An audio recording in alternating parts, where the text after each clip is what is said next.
Good morning mga mamshis. Ayan, sayo pa sa buntag nagmata na ko kay maghimo lagi ta og cookies and cream graham bar. Kay maghatod na ta sa school sa mga kantin. Kay magklase na, hapit na gid ang klase no karon ng June 16. So, advance na ko og himo para nga prepare na daan.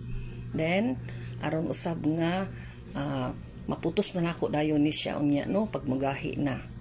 Tanawan ninyo kung giunsa nako paghimo ang graham bar, cookies and cream sa ang akong giuna og buhat karon. Kay pagka human ako og putos niini, maghimo na sad ko ugma siguro og mango flavor. Gagmay-gagmay lang sa ang akong himuon karon kay para dili ta maayawan og pamutos.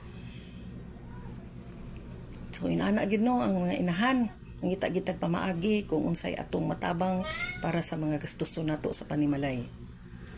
Okay, salamat kaayo sa inyong pagtan-aw and naot nga inyo kining ma-share, like and comments ning akong video karon. And thank you and God bless atong tanan.